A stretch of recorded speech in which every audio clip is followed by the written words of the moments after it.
हम सब अपने ऊपर फैले नीले आसमान को सामान्य मानते हैं, लेकिन नीला आसमान फिजिक्स का एक खूबसूरत संयोग है।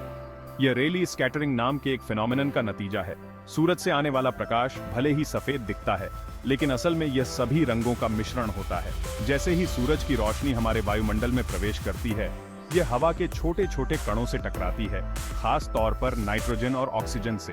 ये कण विजिबल लाइट की वेवलेंथ से बहुत छोटे होते हैं। इसकी वजह से प्रकाश सभी दिशाओं में फैल जाता है। नीला प्रकाश अपनी छोटी वेवलेंथ के साथ बाकी रंगों की तुलना में ज्यादा प्रभावी ढंग से स्कैटर होता है। यही वजह है कि हम दिन के ज्यादातर समय आसमान नीला देखते हैं।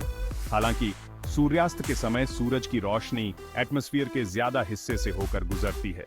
इस लंबे रास्ते का मतलब है कि ज्यादातर नीली रोशनी बिखर जाती है, जिससे नारंगी और लाल रंग जैसी लंबी वेवलेंथ्स हमारी आंखों तक पहुंचती है और हमें वो लुभावने सूर्यास्त देखने को मिलते हैं। तो आसमान हमेशा के लिए लाल कैसे हो सकता है? एक संभावना यह है कि वायुमंडल में बड़े कणों की मात्रा बेआँच जाए। हवा के छोटे कणों के विपरीत ये कण प्रकाश की लंबी तरंग दैर्घ्य को बिखेरने में अधिक प्रभावी होते हैं। धूल भरी आंधियां, ज्वालामुखी विस्फोट और यहाँ तक कि प्रदूषण भी इन बड़े कणों को वायुमंडल में फैला सकते हैं। यदि ये घटनाएं बहुत ज्यादा होती रहें या बहुत ज्यादा भयानक हों, तो आसमान हमेशा के लिए लाल रंग का हो सकता है। एक और संभावना घने वायुमंडल की है। जैसे सूर्यास्त के समय होता है, घने वायुमंडल का मतलब होगा कि सूरज की रोशनी को हम तक पहुंचने के लिए ज्यादा हवा से होकर गुजरना होगा। ज्यादा बिखराव के कारण लंबी तरंग दैर्घ्य वाले रंग ज्यादा दिखाई देंगे, जिससे आसमान ज्यादा लाल दिखाई देगा। अंत में सूर्य से निकलने वाली रोशनी में बदलाव भी इसका कारण हो सकता है।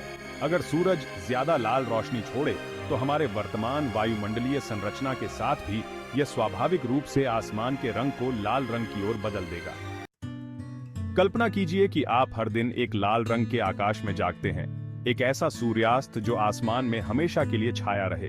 हालांकि यह देखने में बहुत सुंदर होगा, लेकिन इस बदलाव का पृथ्वी पर जीवन पर गहरा प्रभाव पड़ेगा। प्रकाश संश्लेषण, वह प्रक्रिया जिसके द्वारा पौधे सूर्य के प्रकाश को ऊर्जा में बदलते हैं, नीले और लाल प्रकाश पर बहुत ज्यादा निर्भर करती है। ज्यादातर लाल रंग के आकाश का मतलब होगा कि पौधों के लिए कम नीली रोशनी उपलब्ध होगी।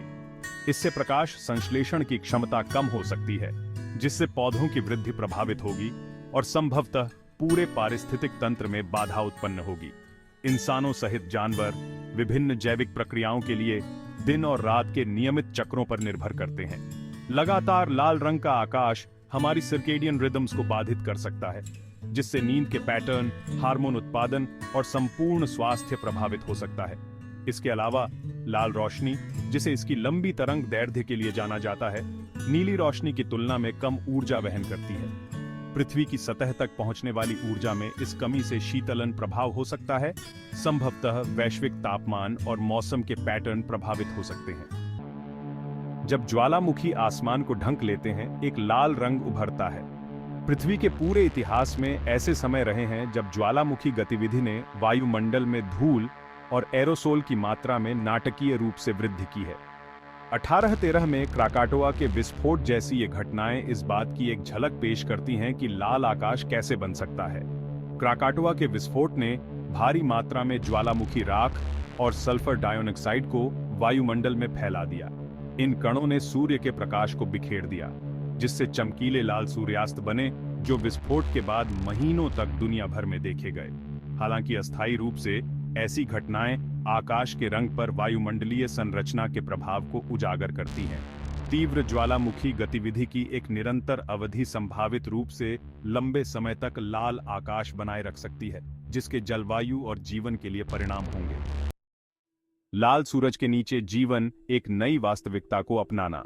अगर आसमान हमेशा के लिए लाल हो जाए, तो धरती पर जीवन को एक बड़ी चुनौती का सामना करना पड़ेगा। हालांकि जीवन काफी हद तक लचीला और अनुकूलनीय है। उपलब्ध प्रकाश को बेहतर ढंग से अवशोषित करने के लिए पौधे अलग अलग रंग द्रव्य विकसित कर सकते हैं। संभावित रूप से बैंगनी या काले रंग के हो सकते हैं। जानवर भी विकासवादी परिवर्तनों से गुजर सकते हैं।